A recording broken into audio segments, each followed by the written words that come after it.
weird thing that I do with like popcorn and stuff. Like, I don't know. I've just done it since I was a kid. Like, my parents did it, and so I do it, and people find it weird when I do it. I put like actual vinegar on my popcorn. No, I do that. You do? Yeah. Oh my god. Whoa! Anytime I've told people that, they're like, "You're so weird." No, that's not like weird. One time I went to the movies, and like normally they don't have this, but sometimes they have the little stand that has like ketchup and like mustard and stuff for like if there's like if they're selling also like burgers or whatever, or like fries or something.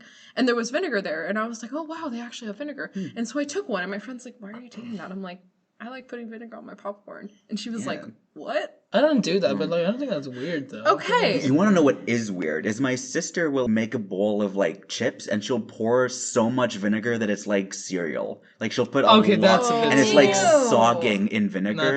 And then there's like by the time she's done with the chips, there's like half a bowl of vinegar that just gets dumped down the sink. Disgusting. It's disgusting, and it's a waste of vinegar because it's so much being poured down the sink. Some people do enjoy like soggy chips or fries. Like it's kind of some people do, and they like soggy cereal, which I don't get Not at like all. that, though. People are into that sort of thing. One of my cousin used to put popcorn, and he would put like so much of the like ketchup seasoning. I did not like that. Like I like ketchup. I like ketchup chips.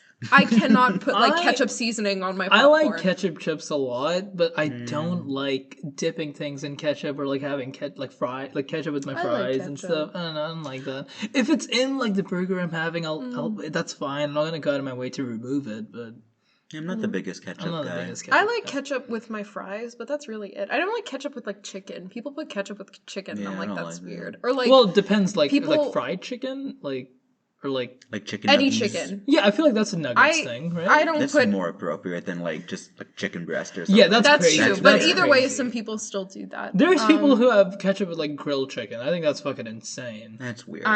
I'll use another sauce for that, but I won't use ketchup. Yeah. Like I'll have ketchup in like like my burger or whatever, or like a hot dog or something. There's some people also like.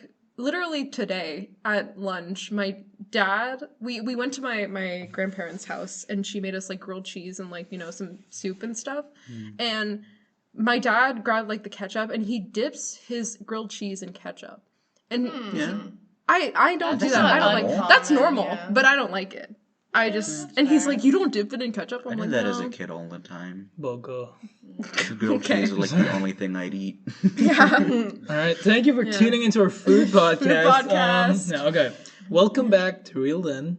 I'm Usman. I'm Sam. I'm Alex. I'm Avery. This is the podcast where three film buffs try to reel their. I'm bad at this. I'm really You're bad. rusty. Sam, you go. We say every week that we're rusty. We can't always be rusty. Don't you worry, guys. I got this. Right. This is a podcast where three film buffs try to reel their non-film buff friend into their world of cinema.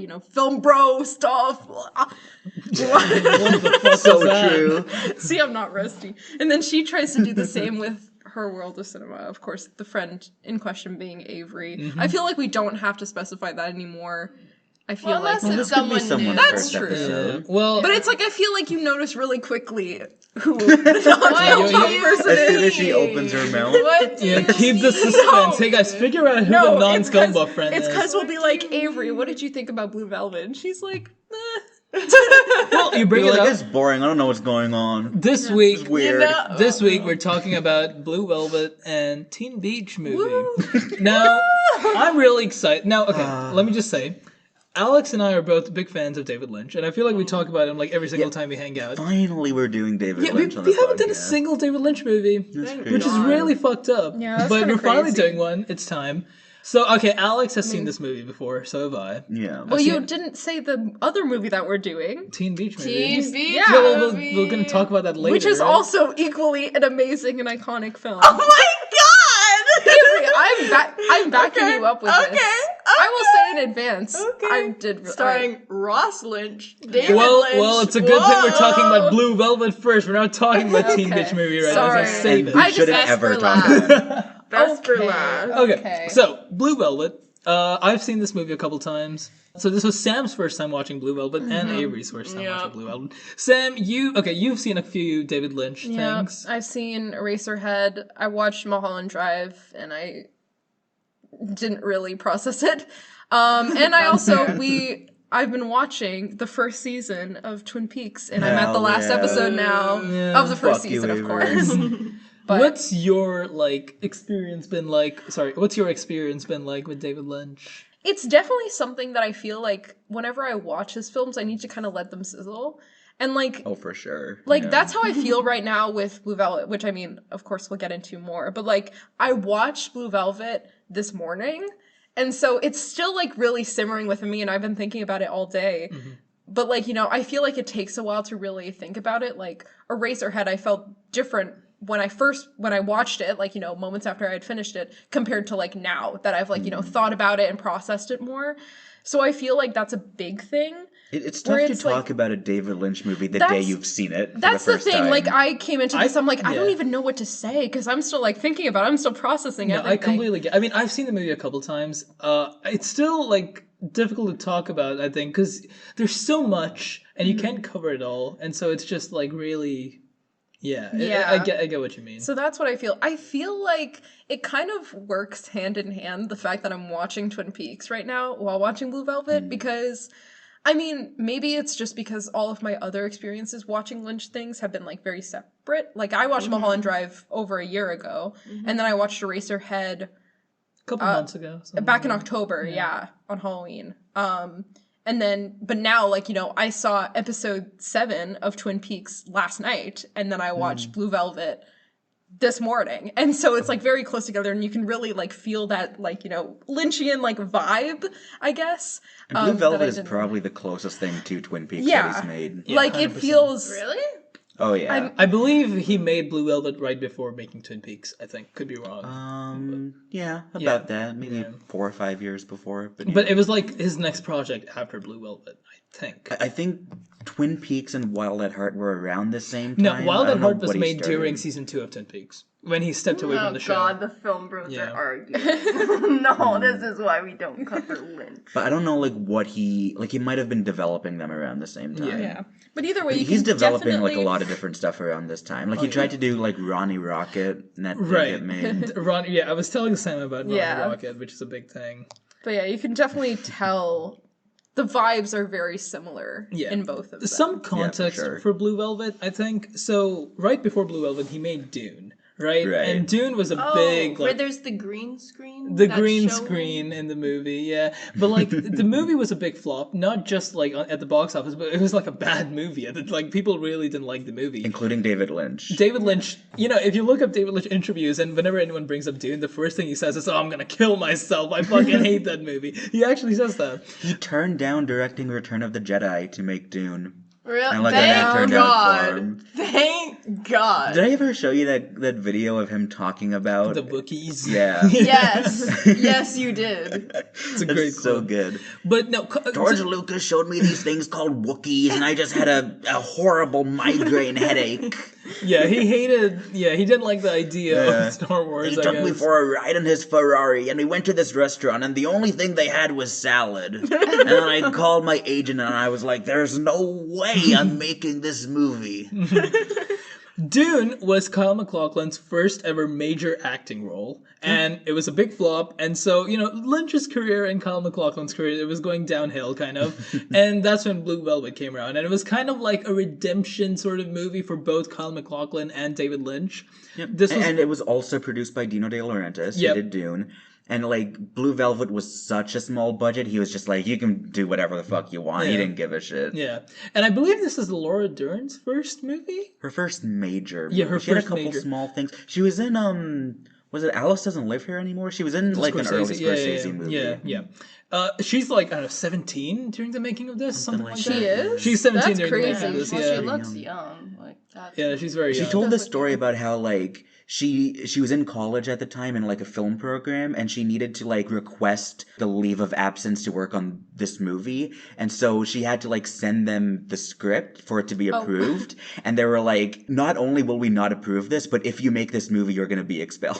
That's crazy. And so she's done an interview talking about this, and she was like, oh, I had to leave the school for this and they gave me shit for this. And now guess what? At that same school, they're teaching this movie in the courses. Yeah. That's crazy. But she is so good on it. She's really good. Kyle MacLachlan's really good. Everyone's really good. Isabella Rossellini. She's amazing in this movie. I believe David Lynch and her were married at some point. They were married for a bit, yeah. Was it during this movie or like around this movie? I think it was a bit after. David Lynch is kind of a ladies' man. He's been around. He has been around. David, his marriage life is really interesting. It's a bit strange. Funny, like he's been divorced a lot, but most of the women when they talk about it, they're not like, we hate this guy. David Lynch just sounds like overwhelming to deal with for extended periods of time. And I feel like, David Lynch is very much like, the creative type, and so even his wives say like, oh, we were married, I'd barely see him, he'd be writing, he'd be doing this, he'd be doing that. That's also fair. But no, it's interesting. Anyway, Blue Velvet. Also, I have so many David Lynch anecdotes. This is how you know we're fans. Yeah. There was the bit of like him seeing Isabella Rossellini for the first time and being like, she looks just like Ingrid Bergman, and then someone was like, that's her daughter. Yeah, exactly. Yeah.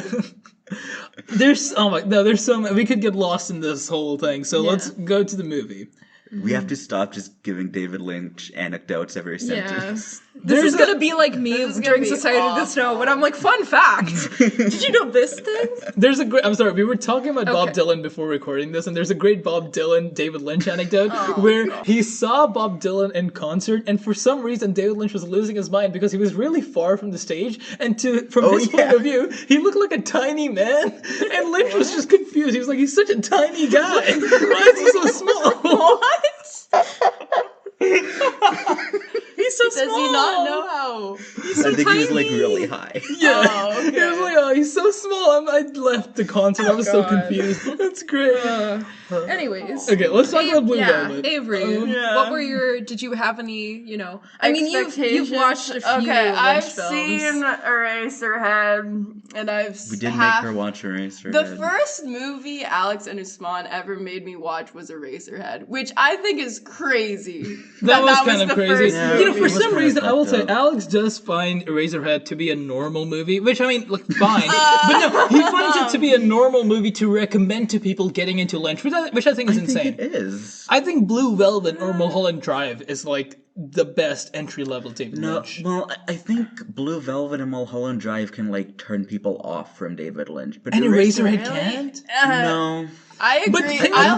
Because I can imagine someone watching Blue Velvet and being so just disgusted and taken aback by it that they're like, I don't want to watch any of this shit. But Eraserhead is like, the worst thing you can say is it's kind of confusing. But like, I feel like most people, when you talk about it with them, then they can like figure out what the movie's saying. And it's not going to repel people that much. But it's also like, it repelled me a lot. From David Lynch. I don't think Lynch has made anything else like Eraserhead. Not until like The Return, like the third season of Twin Peaks.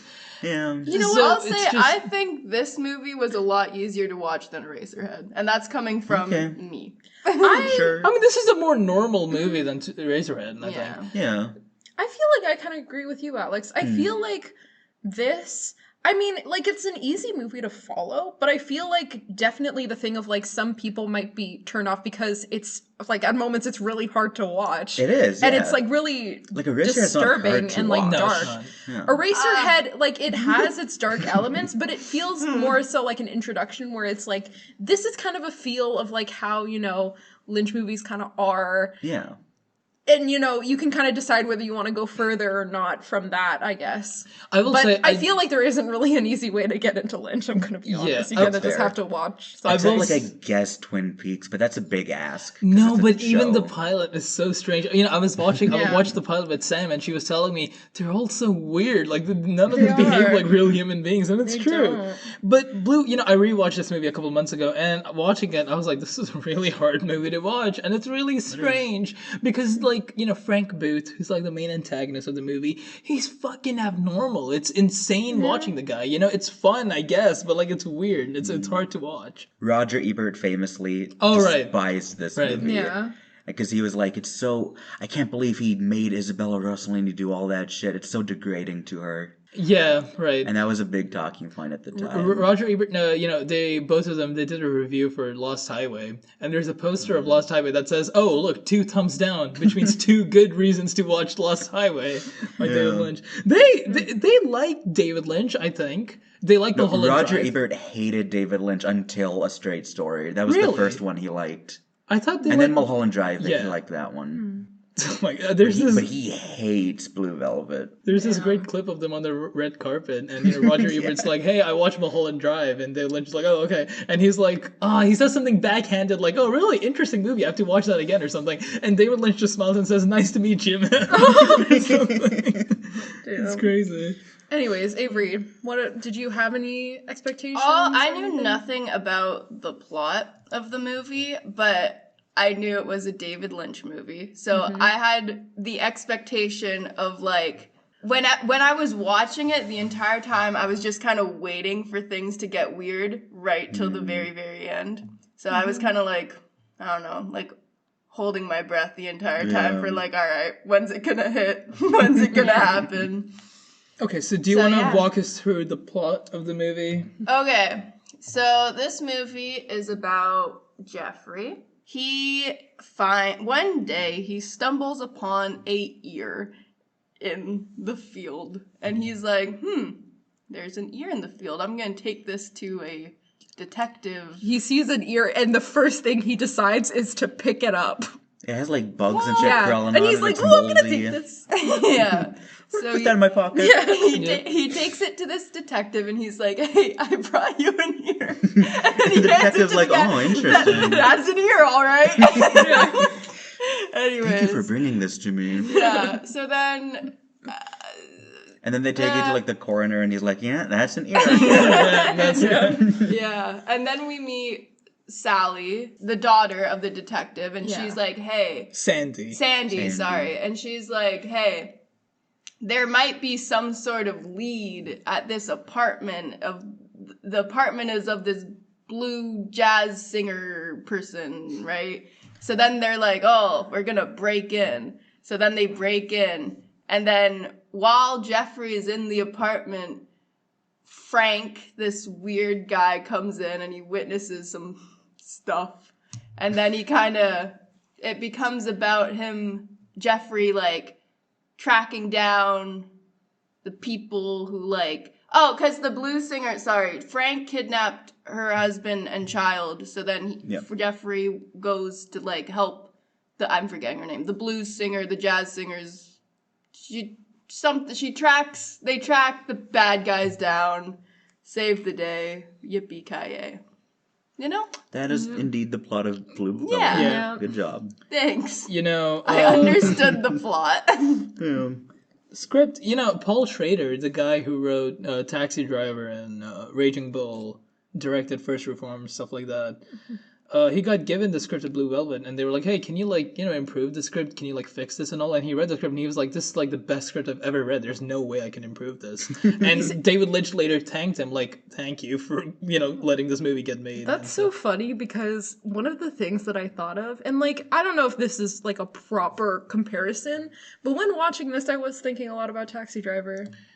But there is some link, I think. It's the guy just kind of getting deeper and deeper into like the rabbit hole of like this kind of greater mystery going on around him. It's got, I can see that. Yeah. It's a very loose connection. It's very loose. Taxi Driver is a different movie, but like, Jeffrey Beaumont, I feel like there is like a theme in his character in this movie of like the corruption of innocence, stuff like that. Yeah. I mean, okay, the very first shot of this entire movie is like these white fences and these red roses, right? It's like an iconic shot in David Lynch's filmography.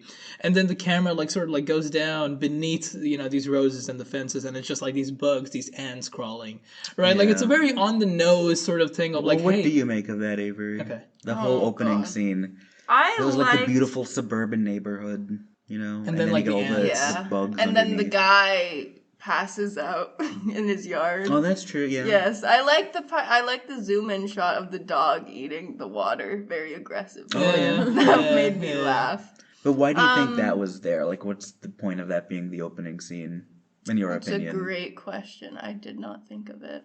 Well, how do you okay now? Like, how do you think it links to the rest of the movie and like what happens? That hold on, let me cook.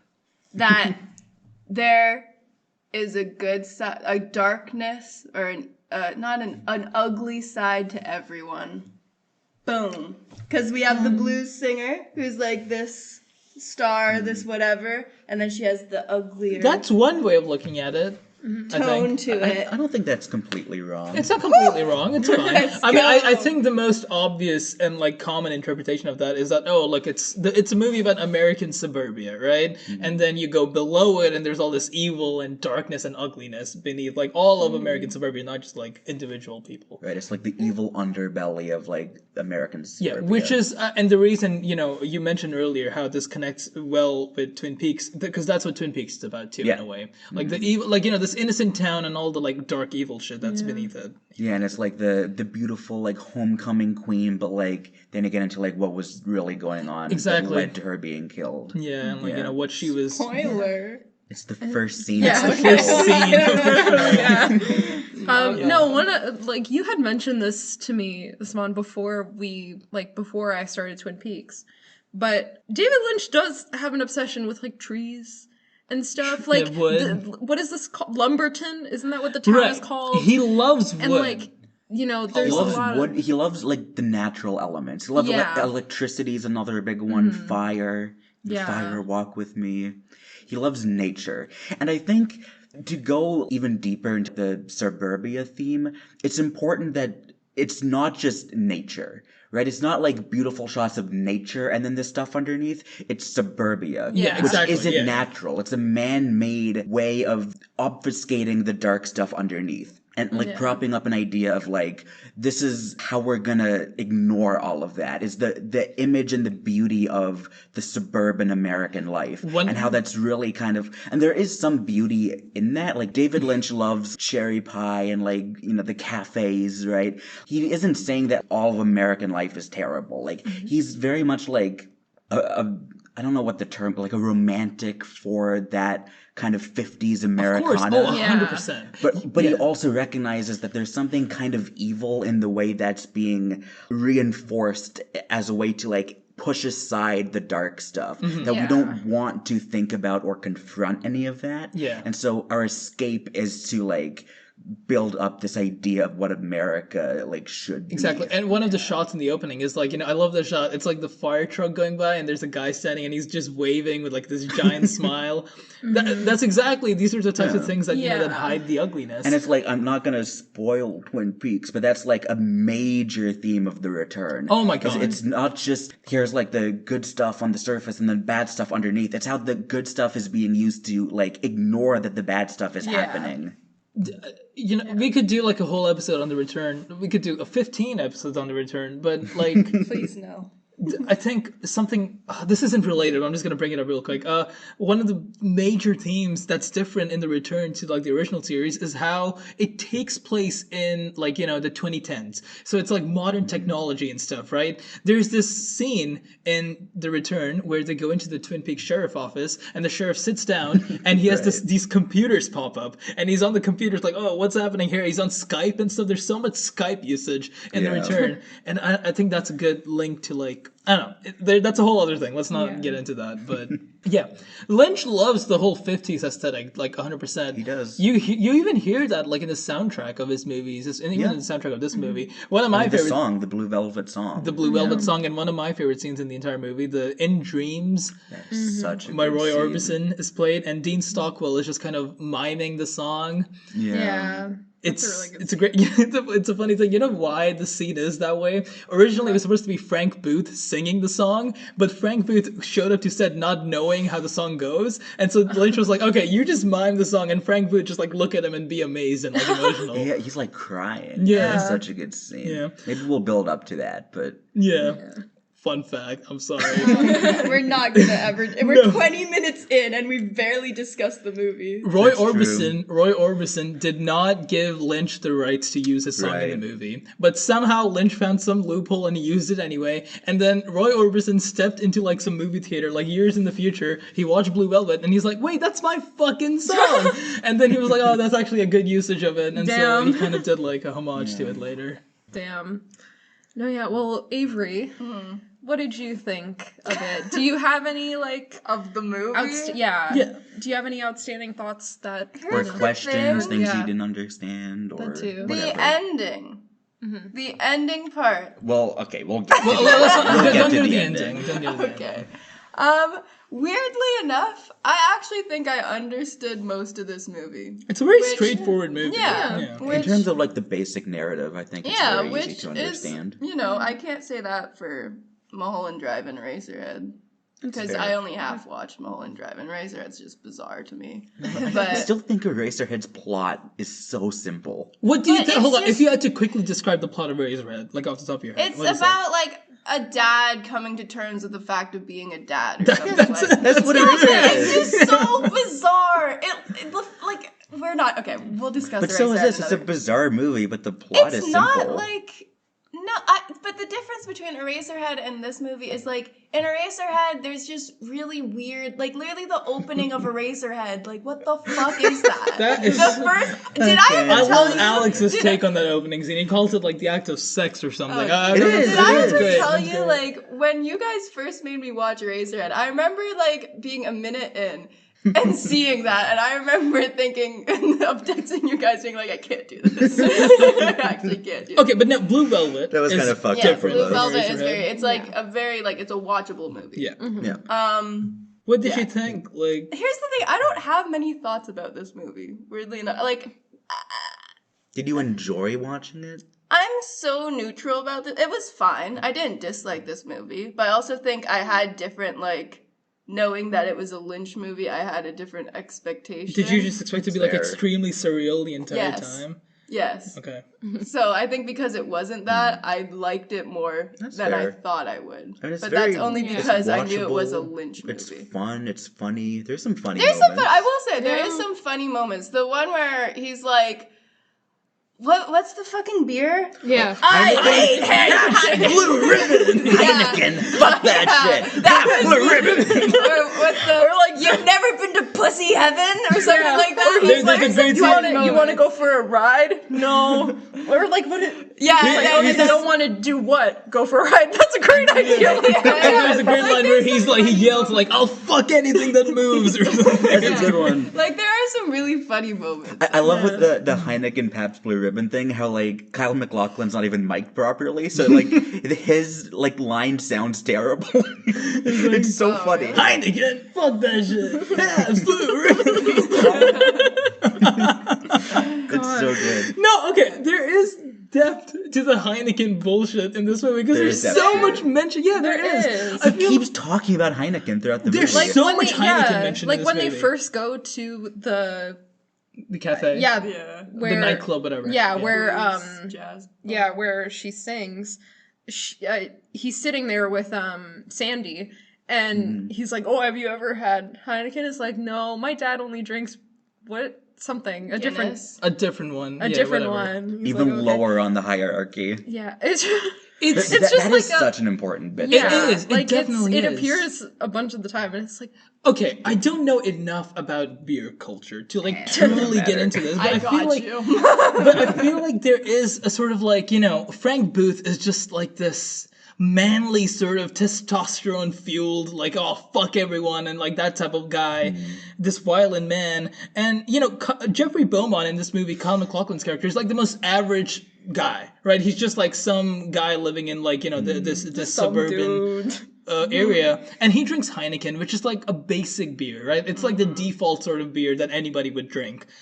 And I feel like the beer represents the types of people that these guys are, right?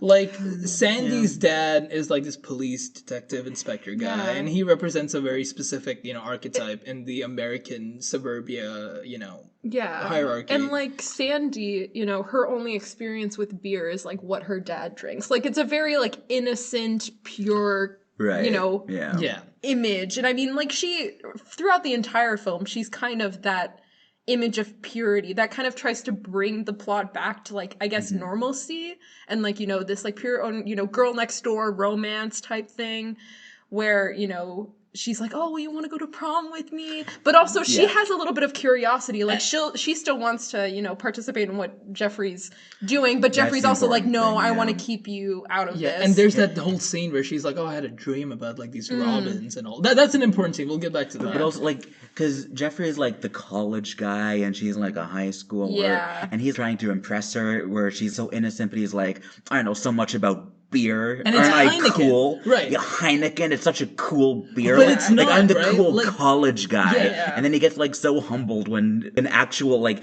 the kind of guy that Jeffrey is acting like he is. Yeah, no, it is. Yeah, it's interesting. It is, I guess, like a hierarchy in a way of like, I don't know, like not power, but like influence and like, who they're trying to be. Like, yeah, Jeffrey Beaumont is very much not, I wouldn't say he's trying to be like Frank Booth. He's just trying to Not like Frank Booth, but I feel like he's trying to like be the protagonist of like a neo-noir like murder mystery movie. Yeah. Like he's trying to be that like character archetype in a way. And the whole movie is like almost a subversion of like not even the noir but the neo-noir of like that kind of badass anti-hero protagonist, like even in Taxi Driver. Right? But he's just like this kid who's in over his head and he thinks he's a bit of a hot shot, but he's like nothing compared to like you want to get to the actual seedy shit. This is what it is. It's people like Frank Booth. And I think that's why the movie works, right? Like you said, the movie's really strange. It's really hard to watch. And I feel like it does that so that you really get the idea that, the ugliness in the American suburbia, whatever the fuck, it's really ugly. It's really hard to watch. It's really fucked up. It's like incomprehensibly ugly. Yeah, it's insane. That's the thing. And also the movie's like, there's many things the movie doesn't answer, like the whole like oxygen mask thing and like, the way he goes about like, I don't know, I guess not even having sex. It's like whatever he gets off on with the singer. Yeah, well, let's talk about that scene then, I guess. So that's when Jeffrey like breaks into the apartment and he's hiding in the closet. But this is the second time. Yeah, the first time he like disguises himself as like a exterminator, right? Then he comes back the second time, but he sneaks in. The audacity to break into someone's apartment and use their bathroom. That's crazy. Yeah. And then he hides in the closet. You deserve to be caught. And as he's that's so stupid. As he's peeing, he whispers to himself, Heineken. Does he actually? He does. That's an actual thing. I didn't know that. Oh my god. It's so good. He's in the closet, and I think David Lynch has described the movie, like, I think this is how he pitched it. It's the teenage boy fantasy of, spying on a woman, like, in her room and she's undressing, but then what if that leads to, like, a murder mystery? Yeah. That's the movie in a nutshell. It's that kind of fantasy taken to the extreme. And it becomes so extreme when Frank Booth comes in, and that whole, like, it's like a rape scene, and it's really disturbing. Yeah. And it's so bizarre what he's doing. Like, it's so beyond what you would expect from that kind of scene. It's a masochistic sort of, it's strange. Like, you can't really, it doesn't make any sense. You're kind of like Jeffrey in that situation. You're like, what the fuck am I watching? You know? It's weird to describe because you want to say it's like, it's abnormal for a rape scene, but then that implies there's like a normal way to depict a rape scene. And that I think is interesting because this is like the David Lynch thing of capturing feelings that are so difficult to put into words, that feel so abstracted from what is normal that you can't even like describe it. And this is like, from Jeffrey's point of view, he's seeing something so disturbing and beyond what like he's capable of processing, that the way we experience it as an audience is something that is so absurd and surreal that's how you depict a rape scene, I guess, is you go into absurdity, because that's the only way that like you can make sense of an act like that there's no way of like comprehending as normal behavior. I'm glad you bring this up because we can, like, I like his depictions of, his depictions of feelings which, and this is a little different from what you just said, but his depiction of feelings which, are things that we do in our normal day-to-day lives, which may seem normal, is really interesting. Like, the thing with the opening of Razorhead and how it may represent sex and stuff like that. In this movie, sex is really strange, right? Yeah. Like, I mean, I was just like looking at in all of his movies, like there's no normal sex scene in a David Lynch movie. I mean, I think of, a big one I think of is like in The Return, right? Like that's a fucked up sex scene. That's like the most fucked up sex scene I've seen. But in this movie, when they're having sex, like Dorothy and Jeffrey Beaumont, she says to him, "Put your disease in me," which is such an interesting and disgusting and slimy, greasy way of describing something like that. It's, I don't know. It's very specific wording as well. Like, put your disease in me. It's. I don't really know what to make of it exactly, or like how to like put into words what that makes me feel, but it's strange.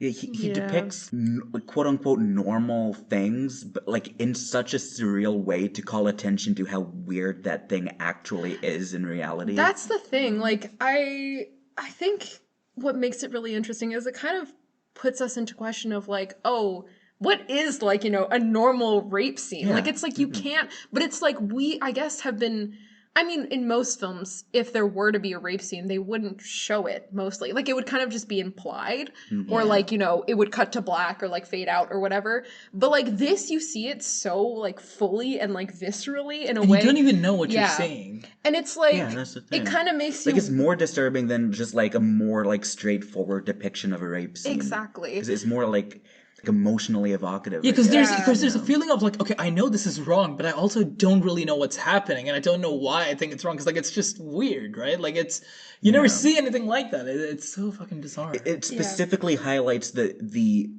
absurdity of the concept of rape and how it's so detached from like anything we can comprehend in like a logical sense. It's such an illogical scene. And I mean, I feel like it might have been different in 1986 when the film was made, but like especially now with like, a lot more conversations about like sexual assault and like, abusive relationships and stuff like that. I feel like as much as we don't want to, we have kind of turned I don't know, I guess used to those types of conversations and like, when they are portrayed in films.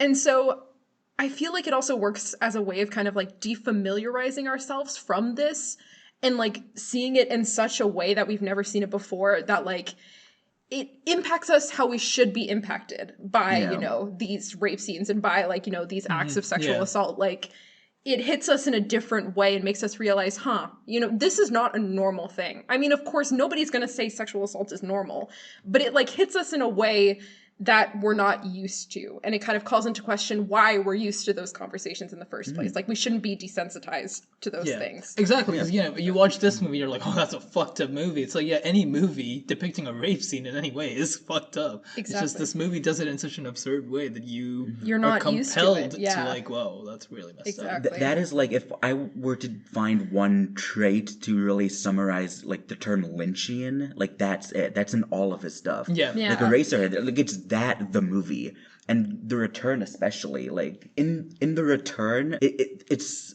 that show especially is so much about the things that like we try to that we just accept as being normal, and the absurdity in. But I think there is a positive side to this too. I know we're talking about like rape and anxiety and these dark things, but I think it even applies to things like love and like happiness and stuff. It's so like on the nose and so genuine, right? I truly don't see a more genuine and earnest depiction of love and happiness in works that aren't like like Lynch projects. It's so real, I think. Like do we want to get to like the ending of this movie? Kind of get there, maybe. We can kind of maybe get there. Yeah, we can get there. I think, right? Okay, so there is a scene in this movie, in the middle of the movie, where Sandy tells Jeffrey, like, "Hey, I had this dream. You know, the universe was lit up by these robins and stuff, and there's so much love in the air, and it's a beautiful scene, right? She describes love in such a beautiful, nice way, and that's kind of the way in which the movie ends, right? Like, there's like this bird chirping and stuff, and Jeffrey wakes up and he hugs his girlfriend and stuff. Like, it's like a classic American happy ending, and I know there is a way to look at that ending as kind of like, oh, he's making a comment on like how dark America is and how we complacency, it's a satire or whatever the fuck. But I think it's an honest, genuine ending. I think that's actually something he believes in. I've seen like interviews from like cast members and stuff who say that David Lynch is the type of person who actually believes that robins can represent love and light of the world. He's actually the type of guy who believes that there is joy in cherry pie or black coffee. Like, these are things he truly believes in. It's not like a comment or anything. It's not like satire. It's like, it's real, right? And so I look at this ending as like a real, genuine depiction or declaration of love. Yeah. And I know that the rest of the movie kind of, urges you to look at the ending in a way that's sort of like, oh no, there's so much darkness and stuff. Like, cynical approach. Yeah, it's exactly, it's a more cynical approach. Like, yeah, there is darkness, but there's also love, and there's also these robins that light up the world, right? That's how I look at the ending. And I truly think that that's something that Lynch also believes in. But I think it ties back to the beginning, where it's like the idea of suburbia as something that that humanity creates to obfuscate the stuff underneath. And I think how do I put this? I feel like I know what you're getting at. I agree that David Lynch is an optimist and that he believes in like the power of love. But I think he's also trying to say that like you can't be so blinded by it to the point that you ignore the stuff underneath all of that. Yeah. And I think that's what he's getting at, where it's the extremes. It's saying that like you have to have love and you have to like find these things to cherish and respect, but you can't be blind to the evilness lurking in society. The Return is an extremely good example of that. I think, it's so weird the way David Lynch goes about telling us these things. I think Mulholland Drive is also about a similar thing where, like, you need to have a dream. You need to believe in something, otherwise your life is fucking ruined, right? Like, I feel like that's, like, one of the main... Frank Booth, like, when he got emotional during the song, like, in Dreams, I think even someone like him, like, believes in the power of the dream, Yeah. And David Lynch, like, obviously, like, he's into transcendental meditation and all that stuff. Like, there is power in that, because dreams are like the most natural thing. It's not like suburbia that's man-made, that's made like as a societal structure. It's true human subconscious. Like, that's all it is. Exactly. It's like the most true thing is what's in your subconscious. Yeah. But it is interesting that these dreams are influenced by what you see and where you are. And if that happens to be the dark side of the American suburbia, then that's what it's going to be, right? I have a question. Sure. Yeah. Do you guys think that... Because the ending to me was a little... Like, okay, do you think that the whole ending was just Jeffrey was dreaming the entire time? Because people say that. Right, that's what people say, and that's what I'm saying, that I don't buy that. I think that ending actually happened, and that is the true ending of the movie. Yeah. The question is more so, what do you make of that? Do you think it's like a cynical thing about how like we're just going to return to like complacency and like not focusing on the bad stuff? Or is it more of an optimistic thing of like we can deal with the bad stuff, but we need, more importantly, to have love, because without that, then the bad stuff will take over?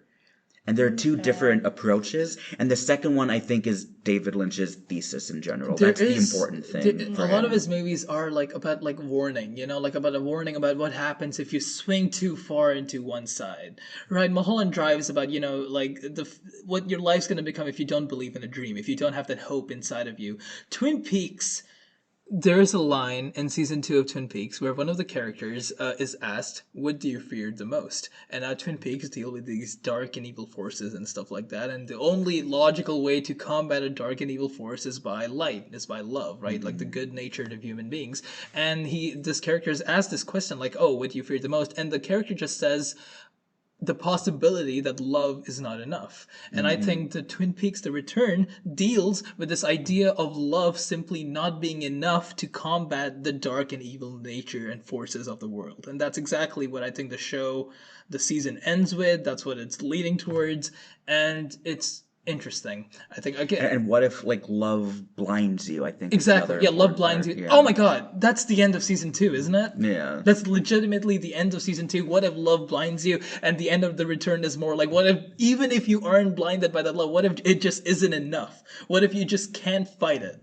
Mm-hmm. Fuck, man. That's a good show. That's a really good fucking show. I'm sorry. Yeah. I mean, like, I feel like the ending is kind of a balance of both in a way, to me at least. I mean, I haven't seen too much of Lynch's stuff, but I mean, either way, you know, what he intended and what I take from it is very different. I mean, I feel like Lynch films are very open in that sense, but I feel like to me it is a more optimistic, but in the way of like, all we can do is be optimistic, is love, is attempt to fight it. I'm not saying that it's going to be enough, and that it is going to completely eliminate this from the world, but that is all we can do, so we should do it and embrace it. Yeah. Because after literally all of that, he still ends it on a note of, like, it's still worth it to love. That's what he always does, though. With the exception of The Return, that's what he always does. And I don't know. I love that. I mean, I got one last question. Well, okay. One last question for you, or for Sam, or for the other person. Yeah. And the rest. The movie is called Blue Velvet. Yeah. And she wears a blue velvet dress. Do you think that symbolizes anything? And the song is called Blue Velvet. The song is called Blue Velvet. It's a reoccurring thing. Do you think because there were some comments, because I read some reviews of people being like, her dress color and how that, because in some scenes she's wearing a red dress. And in other scenes, she's wearing a blue dress. If you had a take on that or not. A lot has been said about the symbolism of Blue Velvet, but I don't know much about any of that. I was just curious if you had anything. Well, here's my take on like the symbolism and just symbolism in David Lynch films in general. I think it is interesting to like look into these things and be like, oh, what do they symbolize? But I feel like it's an unfair thing, an unfair treatment to these movies to hinge your opinions and your feelings on the symbolism and like what these things represent. I feel like David Lynch operates in this realm of like, just feel your way through the movie, just feel your way through the show or whatever it is, you know? And like, to me, whenever I think of any of David Lynch's projects, whether it's, you know, Twin Peaks, Mulholland Drive, Eraserhead, Blue Velvet, I always remember the feeling of the movie and how I felt watching the movie and what feeling it was trying to convey. That's the thing that stands out to me, you know? Like, it's very much a cerebral sort of experience rather than like, oh, I wonder, like, you know, these intricate details, what they may mean. And I'm sure they do mean things and you can look into these things, but like, for me, the main takeaway is always like, the emotion of it. So what does Blue Velvet convey? Like nostalgia, I get, like the song especially, something old-fashioned, and that kind of leads into like the kind of 50s suburbia kind of aesthetic. Blue Velvet, when I think of Blue Velvet, just like it's just the line, I think of the opening shot of the movie with the red roses and the white fence. That's what it means to me. Just like, like you said, like American suburbia. Because it's such a classic, normal 50s song that you hear it and you're like, it's like anybody's listening to that song, right? Like, you know, if you're biking down the street, you'll probably hear that song. So that's what it represents, just like the normalcy of American suburbia. But then, you know, beneath it, it's all the stuff. Yeah. So, Avery, our first David Lynch movie we're talking about on the podcast. What did you think of Blue Velvet? It wasn't as bad as I thought it was gonna be. That's something. Better. Okay. It's a low bar. I liked it. Out of the David Lynch movies that I've seen, this is probably my favorite. I'll say that. Okay. Yeah. So out of this, Eraserhead, Mulholland Drive. Yeah. I will say, I watched this yesterday. This is the first time that I didn't have, like, a clear, like, oh, I'd probably rank it this out of 10. I had a range. I think that's fair for David Lynch movies. Yeah. Like, on your first viewing. Yeah. Anyways, if we're doing final rankings, I think it's fair, because I had a range, to just give it a 5, because that's neutral. I think that's fair. So what would your range be? My range was anywhere from a 3.5 to a 6. See, that is interesting to like have a range that goes between the negative and the positive. Yes. So like it's either a good movie or a bad movie? Yes, which is why I feel like it should be a neutral. No, but I think that's accurate for someone like getting into Lynch the first time of just being like, I don't like hate it or love it. I just don't know what to make of it. And I feel like the more you watch and the more you get a sense of his style and his like ideas he's working through, the more like not even necessarily the more you like it. Like you might decide that you actually hate it, but like you'll become more confident in your feelings about it. Sure. Yeah. I mean, that's exactly how, I mean, the first David Lynch things I watched was like the Twin Peaks pilot and like Eraserhead, and I didn't know what to make of any of that. And I was like, this is weird. I don't know what's happening. But then I watched Mulholland Drive, and that's when it kind of clicked. I was like, okay, I kind of see what's happening. Like for me, actually having watched this now, I mean, I still, like I said, I watched it this morning. I'm still kind of grappling with all of the stuff inside of it because there's a lot. But I feel like this and like watching Twin Peaks has kind of started to get me, I'm like, okay, I think I'm getting a better grasp on like Lynch as a creator and like what he does, and like I'm able to understand it better. I still feel like I need to think about this for a while and probably rewatch it a few times. But yeah. So like I gave this an 8. It would probably, I feel like I'm in the same case as Avery where there's like a bit of a range, but I feel like it's like not as big. It could go up to a 9 or it could go down. Like it's like, yeah, that's just kind of how I felt. And I mean, like I said, I watched this morning, so you know, it's very fresh in my brain, and I think I need to let it sizzle a bit. But those are my thoughts. Yeah. God, I'm sorry. I'm thinking about The Return. We should do a special episode or like something. Man. I don't know about that. But then that means Avery has to watch all of Twin Peaks. 18 hours of Twin Peaks. You'd have to pay me. Anyways, Twin Peaks is a lot more watchable than Blue Velvet, even like the pilot at least. But Blue Velvet feels like a proto Twin Peaks in a way. It does. It really does. As much as I love Blue Velvet, like Twin Peaks is just those ideas, but better. I think. Yeah. You also have like more time in Twin Peaks, so it's kind of. Yeah, but no, wait till you get to The Return. Okay. Anyway, that's the good shit. Yeah. I mean, this one, it's a 9 to a 10 for me. I have it at a 9. One more rewatch, it's a 10. Yeah. I'm the same. It's between a 9 and a 10. Yeah.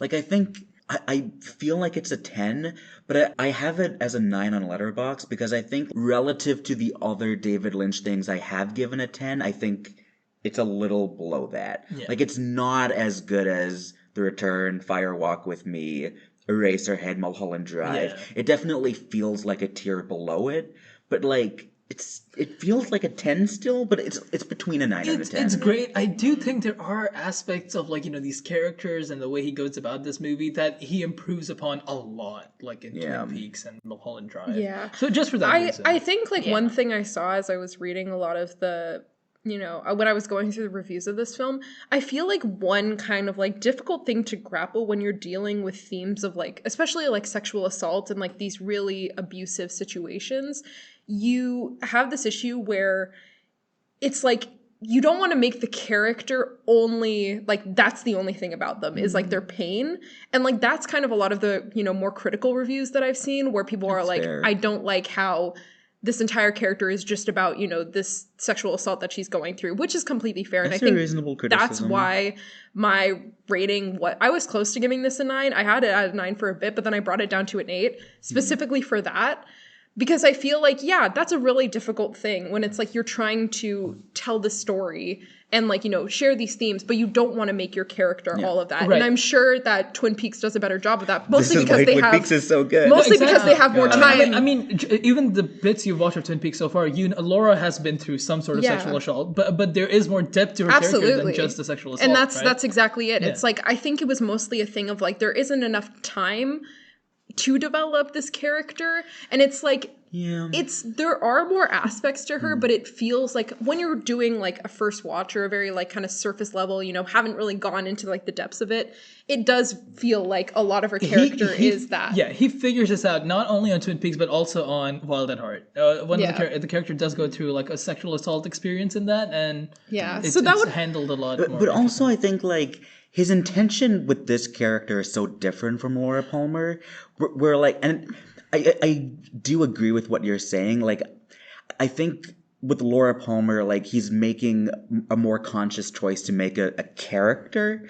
Whereas in this movie, like, it's more so the feeling he's capturing. Yeah. Where I think he's told a story in how, like, when he was a kid, he was out with friends or something, and they saw, like, a naked woman along the side of the road. Right. And how that, like, really stuck with them. Because it's a complex mix of emotions, like, when you're young, to, like, see a person in that kind of state. Right. And not knowing, like, how she got there and, like, just, like, that's a what scene to in the make movie. of that. Yeah. And that's... So I feel like that character in this movie is more about representing a feeling and an idea. And I get that. Like, I'm not saying that's a good or a bad thing, but I think it's better in Twin Peaks how there's an actual, like, real person that you feel so much love for. Exactly. Yeah. There's a real person who happens to represent that feeling and is also a real character, like, by its own right. Yeah. You know? Like, it's just, So it's, like, it really depends on, like, intention and, like, time, but... Yeah, so, like, that's probably my only critique, but that's a fair critique, and you'll see how he fixes it. Like, Laura Palmer, there's so much he represents, and she's a real character who you'll feel love for, and, like, you know, you'll feel strange about her. It's Twin Peaks, man. You'll see. Avery keeps waving the timer around. She wants to get off this shit. 54 minutes and we haven't even talked about the second movie. We'll wrap up Teen Beach in, like, 20 minutes. Guys. God.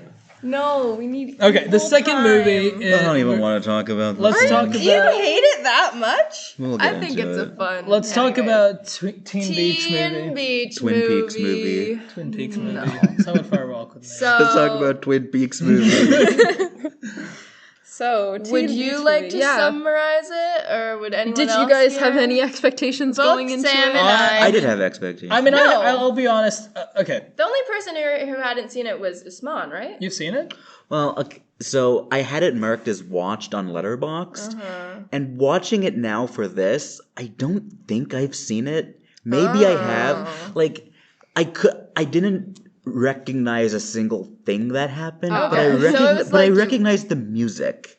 That's true. So I feel like either I saw the movie and forgot everything that happened, or I just saw the commercials on TV and heard the music through that. And I don't know. If I've seen it. Now you've seen it. Yeah, now I've seen it. My expectations, Sam and I have both seen my expectations were like of like any other Disney original movie. They were like, what the fuck is that supposed to be? I didn't think I'd be like crazy about it. I was like, oh, it's gonna be like How to Build a Better Boy or something. I don't know. But I'll tell you what, it wasn't like that. It's actually a very. Not very. It's a competent movie, I think. I think it's a competent movie. This is, like, one of my, like, childhood favorites. Like, I feel like there are many Disney originals that I watched as a kid, and I feel like this is the only one that, like, I would watch now, and I would rewatch it again, and I would still love it. Like, I rewatched it, and I had a great time, and it's just one that stuck with me, and it's just a very...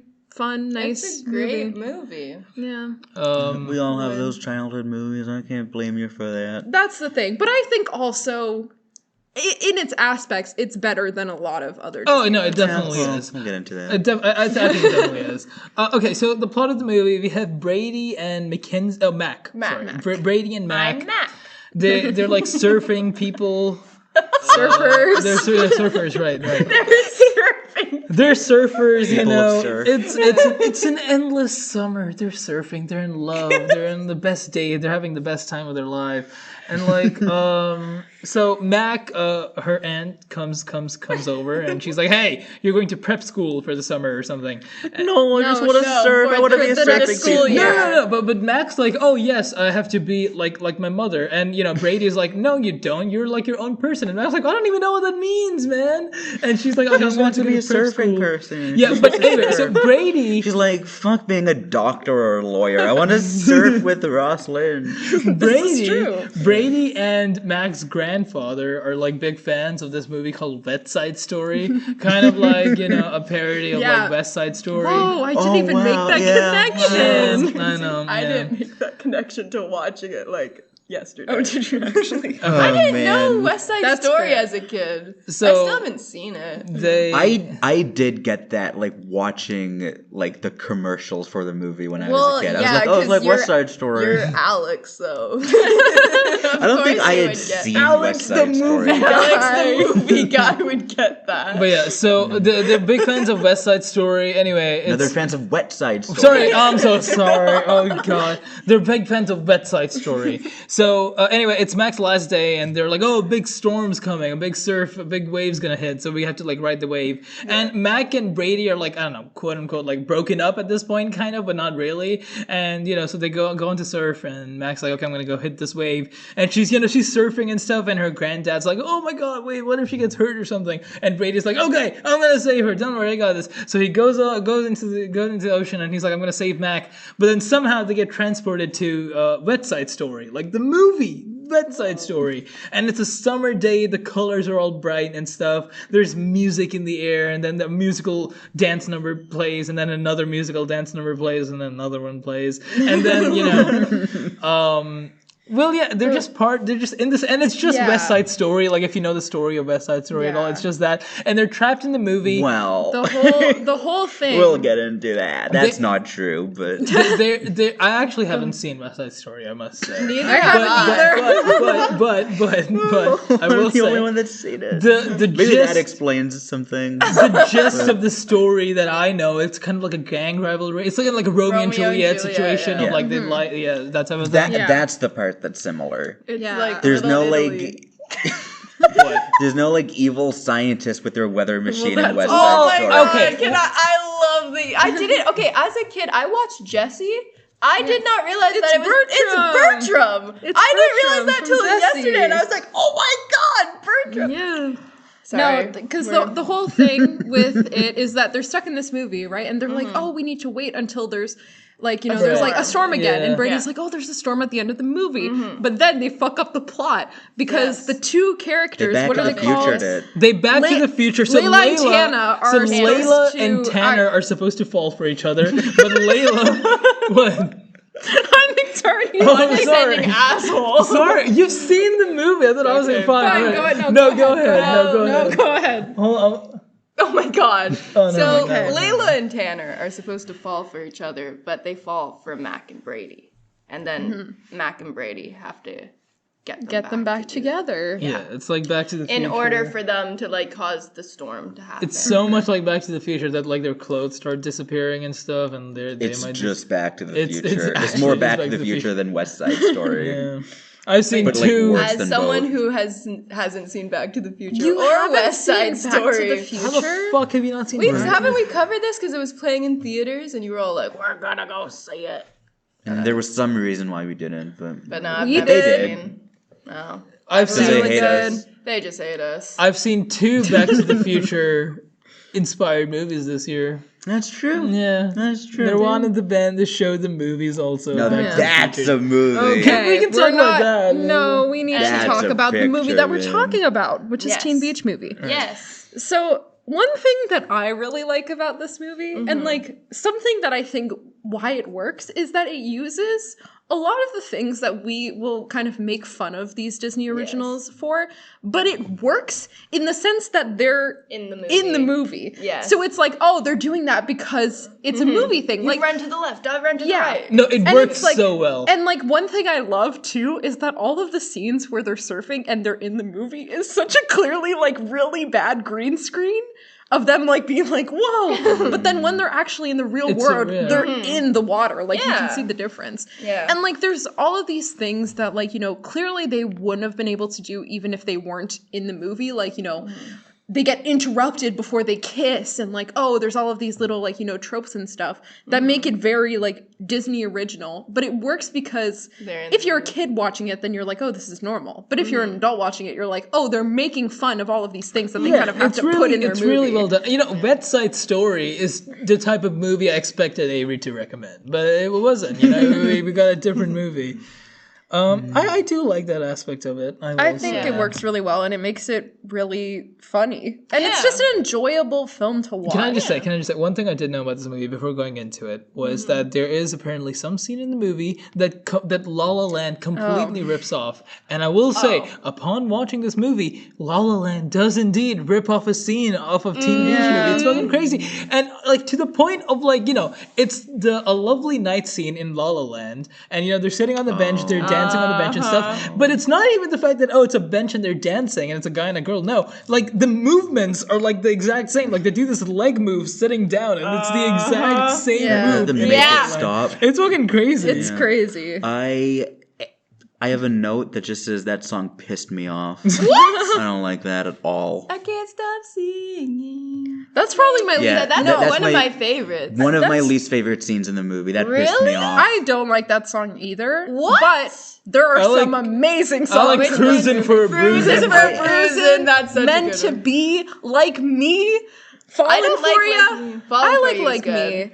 The reason why that scene pissed me off is because the scene clearly was shot with the intention of it being a oner, like a one-take scene. Right. But they keep cutting in, like jump cutting into close-ups of the same take, and it ruins the oner. Yeah. Like, why did you do that? Yeah. It's almost like their intention when shooting it was like, we're gonna like break the mold of a Disney Channel movie and do something kind of creative and artsy, and then the editors were like, nah, you gotta have some cuts in there or teens are gonna get bored. And that pissed me off. Yeah. That really annoyed me. Alex, that is a valid comment, but your average 8-year-old would not pick up on that. Well, I'm watching this movie as an adult, and as an adult, it annoys me to see them attempt to do something visually interesting and then just completely go back on it. That's annoying. I think conceptually this kind of breaks Disney Channel mold, right? The Disney original. Yeah, I think so. Hey, they're making fun of the Disney originals. They are, and they're. Well, then they should have. Okay, can I get into like my main complaint of the movie? Go for it. I don't like the fact that that West Side Story is so clearly supposed to be like West Side Story, where it's like, it's a 60s movie. They explicitly say like, oh, this is a movie from the 60s. Yeah. And the biker gang, they're like 60s biker gangs.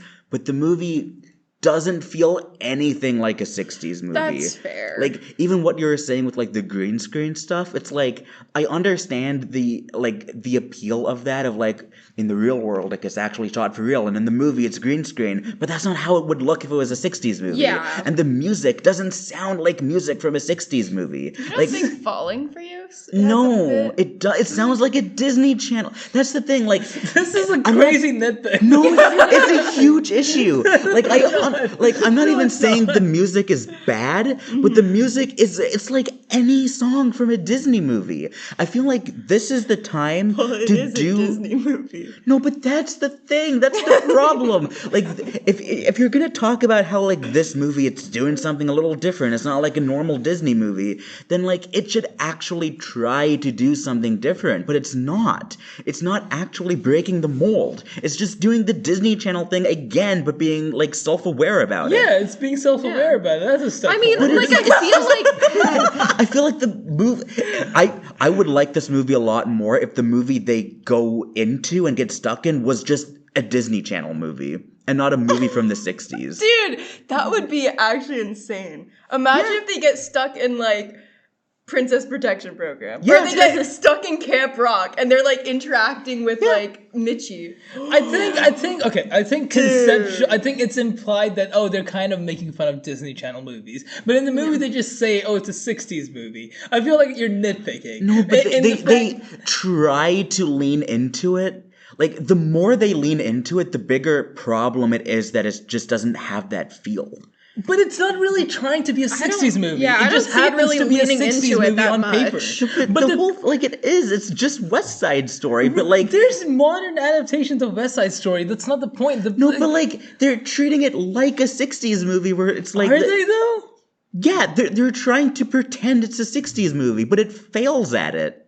But there's just no, like... interesting like vision behind what the movie within a movie is. Alex, I disagree with you. I don't know. I feel like you're taking the movie. I feel like, you know what, it's fair, and I feel like some of my joy from this movie does mostly come from a place of nostalgia, but I do feel like it's fair, but I feel like, to me, that really isn't that noticeable. Like, to me, it still feels like, I don't know, it has some substance to it, and, like, it doesn't feel like they're just put in this random movie and there isn't really anything happening, and then they get out. Okay, I know you said one of your points was that there isn't much happening in the movie, or like the movie itself is enough substance. Like West Side Story doesn't really have anything going for it.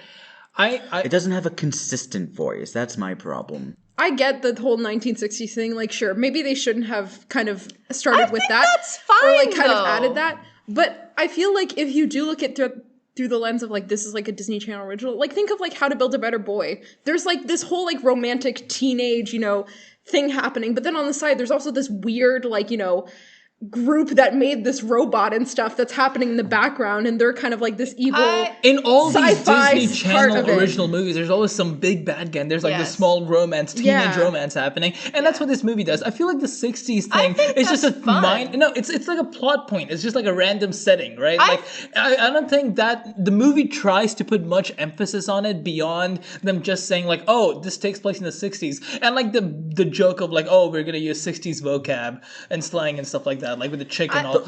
Compare this to a movie that like does it successfully, like an adaptation, right? Or like Crime Wave, which no one's seen, but like, like there are movies that do the movie within a movie thing so well because there's like that parallel between the movie and the reality, and then our reality of the multiple layers, and there's like that metatextual angle to it where like it's blurring the lines between them. There's something interesting. In West Side Story, it is like a literal like endless summer, right? Like these guys just like surf and all, and then in the real like world of this movie, it's like, oh, she has to go to prep school, you know, like it's coming to it's her summertime's coming to an end. She has to go to prep school, that type of thing. Is that? And the movie is like endless? That's not true, because like isn't the implication that once the movie ends, like they die? Like, isn't that the implication? That's like the ticking clock element. Sorry, what do you mean? What? It's not like literally an endless, like for them, like isn't the idea that like they have to get out of the movie before it ends? Isn't that a thing? They want to because otherwise they disappear, right? Or like they become okay. Can we go back? I just feel like my issue with the movie is that I would like it more if I felt that there was more of like a clear angle to the combination between the movie and the movie within a movie. And I feel like it's lost because of the fact that the West Side Story movie isn't clear to me what it's actually meant to be. I think that's my I'll tell you why I disagree. I think if they have the movie within the movie and they don't, like the 60s to me element of it is just like not a filter, but it makes it more interesting. You know, like, it would be so much boring if they had a movie where it was like, oh, this is just this movie released a year ago. You know, then you can't distinguish. No, but I like that. I like the 60s thing, and I wish they leaned into that. No, hold on. They do kind of lean into it because all of, like, the major thematic points of this movie, but like, oh, female freedom and, like, you know, boys and girls. That's also what I was going to say. Yeah. And that's the problem. Is because, like, that's the stuff I like. I like the fact that it's trying to be like a 60s movie, but it doesn't commit to it because it doesn't actually commit to it, No, though. it doesn't. I heavily the weatherman thing doesn't fit. The whole like but they it need being a like kind of storm. green screen like that. It kind of it's not the aesthetic. It's trying to be like a Disney Channel original is in the 60s, like a 1960s. But it doesn't Disney have the formal interest in being like a 60s movie. Mm-hmm. It doesn't aesthetically, formally, it's not doing that. It's only because it's poor and uncreative filmmaking, which ties to what I was saying about that one scene where it's like a one-take scene, but they keep cutting into close-ups. That's the issue, is that there's interesting ideas, but formally, it's not doing anything with it. It's not actually feeling like a 60s movie. It's not doing interesting filmmaking things to sell its idea. Right. And so because of that, I feel like thematically it falls apart because it's not committing to like a consistent, coherent aesthetic. Right. I feel like in older movies, though, you do have the trope of like, oh, the mad scientist. That's a thing. Like, I heavily disagree with you. Because you have to, like, there has to be a distinction between the two characters. And you, like, even when they, like, do the swap of, like, oh, we're wearing this clothes now, or, oh, she's, like, part of the biker gangs. Like, I think they did a good job of it. Like, I really liked it. You haven't seen West Side Story. That's all I can say. You know what? I can say that's a valid critique, Alex, and like I understand where you're coming from, and like it's true that they don't seem to fully commit to that, especially with kind of the gender roles aspect being like probably the highlight of the film. But to me, it didn't bother me at all. That's all I can really say. Yeah. I am over-intellectualizing this. I'll let you guys talk about how much you love it now. That's fine. I got my complaint. I completely get you, and I can be like, that's a valid point, but it just really didn't bother me that much. It is a valid critique, I think, and I never saw this movie as a kid. It is a valid critique, but I will say it's like a minor detail in the grand... Maybe it's just because like this is literally like the thing that like I am focusing my research on. So that's completely So you're like extra offended by this. And I don't want to be like, oh, you're looking too far into it. Like, oh, you're being so smarty. This is my only way of looking into it. Like, it's my only way into the movie. To me, I took this movie on a very surface level type of thing. That's also fair. And there is your critique is actually, and if I was writing like like an essay on this movie, I'd be like, oh, this kind of, this is fucking stupid. But I don't know, I took it surface level. The whole West Side Story thing was a plot point to me. There was nothing more. I think as much as like as a film by itself compared to all of the films in the world, no, it's not really, especially comparing to say the films that you're probably studying for like your thesis and stuff. No, it doesn't compare in that same way. It doesn't work in the same way. True. But I think if you compare it to other Disney originals, I'd say this is one of the better ones. Mm-hmm. Like, sure, I don't know. I agree with that. I think this is one of the this is my favorite Disney original movies. I guess I agree on the basis that it's like not as horribly offensive as some of the other ones. But like I don't. What do you mean? But like from the few I've seen, like I just don't know what there is in this that's like so good. But like you guys can talk about that. It's for children, though. I think the thing that I like about this film that I would argue it's better than other Disney originals is because it doesn't feel like, I feel like the trope that a lot of these Disney originals fall into, and that the film, like within the film, like West Side Story kind of falls into, is like defining a woman by their kind, or like especially female relationships by this kind of like, romantic partner that they're fighting over or something like that. Mm-hmm. Whereas this, you kind of expect it to go that way because it's like, oh no, they're supposed to be together, but I'm somehow like in the way. Like, Mac gets in the way between Tanner and Layla, and, you'd expect like, oh no, Layla's going to want to, stay and stuff. And then of course, there's Brady? Mm-hmm. Yeah. Mm-hmm. And he gets in between them as well when he's still, with Mac. And like you'd expect this kind of thing, but instead, like Mac and Layla form this friendship that, once again, very surface level friendship. It is a Disney original. It's not like, the most complex female friendship in any very media. Complex female but friendship. It's like, Layla kind of sees... You say that? I feel like for in the second movie, it's true for most movies. In the second movie, they're really gay. They're not actually gay, but okay. But like it's very like it's gayer. I'd say so. I haven't seen the second movie in a while. Anyways, I like the second movie. I like the second movie too. People hate it. I don't know why, but I'd say like I feel like Mac kind of turns into this like I guess like inspiration for Layla, which I feel like is interesting because I'm like curious because like the whole thing in like the real movie is that her and Tanner like each other and she wants to surf, but like she she's a biker, she can't surf and stuff. Mm-hmm. And so it kind of twists it and it's like, oh, instead of it being like, oh, this guy that she likes, it's instead like a friend. Yeah. And I don't know, I feel like I just really like their friendship in it. And no, it's not like the craziest thing in the world. It's not that complex, but especially for Disney Channel originals, it feels like a good step. Whereas these female friendships are almost always based on these, like, you know, this male, you know, counterpart, or like this guy that they're fighting over. In How to Build a Better Boy. Yeah, like that's mostly what I'm comparing it to in this way, where it feels like these friendships are based off, there's, you know, these two characters fighting over a guy. There's one guy who's like, oh, I don't care about boys, and the other's like, oh, I love boys. And it's like, that's all they talk about. Whereas here, as much as it's still present, it feels like it balances the two in a way that it's like, you don't have to be like, oh, no romance whatsoever, only friendship. And you don't have to be, oh, only boys, you know, we don't talk about anything else. It feels like it's kind of a balance between the two. No, right. I agree. I think the friendships in this movie are nice. And I also really like the main romance between Mac and Brady. Because, you know, I was scared that this movie's going to go down there. Like, oh my God, I like Layla, this movie actor person, and this movie character instead. Yeah. Or some bullshit like that. But it didn't go that way. Like, Mac and Brady are kind of like best friends. And, you know, they love each other. And it's a really sweet sort of thing. I like how they did that. I like the thing where I feel like maybe it's because it's become such a long, like, you know, such a big trope in like these Disney Channel originals. But I like when the two main characters, like the main romance, are already in a relationship, because I feel like it's so overdone, the kind of crushing aspect where the ending is they get together and everything's fine. It's like, no, they're already together, but there's this issue in their relationship. And then them kind of, you know, helping these two other characters get together, how, you know, they're supposed to in the movie, kind of brings them back together. And I feel like that works a lot better than if it was, you know, a sort of like, oh no, these two best friends, but then they fall in love by the end. It's like, you know. Yeah. No, I agree.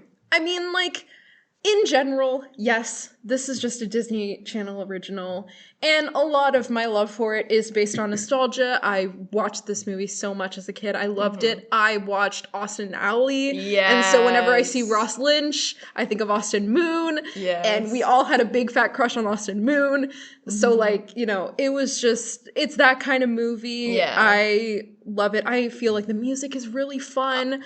It's like a comfort movie at this point. Like, I watch it when I want to watch something easy to watch that's fun and doesn't feel like it doesn't feel like every other Disney original where, you know, it's solely based on, like, you know, if the girl gets the guy type thing. There is quite a bit of that, though. There is, but it's in a different way. It's in a different way. And I think it's in a more interesting... I don't know. Yeah, yes, it is. It's done in a more interesting way than it is in, like, fucking Better Boy or, like, whatever the fuck. I don't disagree with that, but I do think so much of the movie still boils down to that ultimately in the end that, like, I just don't care. No, but they're trying to get fucking the two actors together instead of, like, you know. That's fine. Yeah. Good for them. No, but it's like it's different to the other movies, like the other Disney originals. I mean, compared to some of the worst movies we've ever done on the podcast, yeah, I guess it's better than that. That's not my point, though. My point is that it's different to the other Disney originals. Yeah, that's what I'm talking about. Yes. Like, compared to, like, How to Build a Better Boy and, like, what else, Camp Rock. Yeah, but it's different. It's different. No, it is better than those, because those movies are terrible. Right, but it's doing something different when it comes to Disney original movies. I think it's you know, slightly better. I think it's great. I really like it. I'm sure. I'm defending the movie. I don't think it's like an amazing movie. But, like, it is better than the other. No, Disney I'm just originals. being such a hater that, like, you by just comparison, hate everything that I like. Yeah. I'm also, sorry. Before we end things, because this has gone on too long, everyone rank your top 3 songs in the movie. I couldn't name it. Mine's Cruisin' for a Bruisin', Can't Stop Singing, and Summer Paradise. For me, it's in that I don't know if I'd be able to order them, but my top 3 is probably Falling for Ya, Meant to Be, and Like Me. Okay. Those 3. Though Cruising for a Bruisin' is, like, really close. I don't know if you did this as a kid. I know they most likely didn't. Did you ever, like, with your friends, like, learn the dances of the...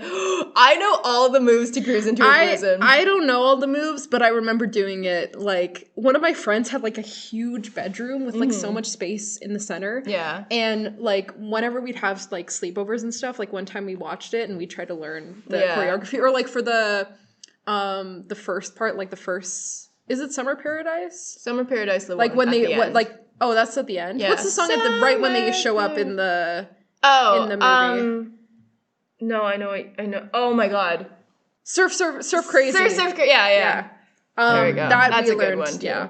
Yeah. But I don't know. I feel like the music in this is really fun. I think it's really good. And I don't really like Can't Stop Singing. But I feel like the other songs are really fun, and I will sometimes listen to them just because it's fun. I actually think, here's an unpopular opinion, I think the songs are better in the second movie. I can't remember the songs in the second movie. I was debating rewatching the second one. I should. Because I don't know why. Sparkle, sparkle, rallery do. I don't remember this. You don't remember that? Where they're like at the drive-in theater? Yeah.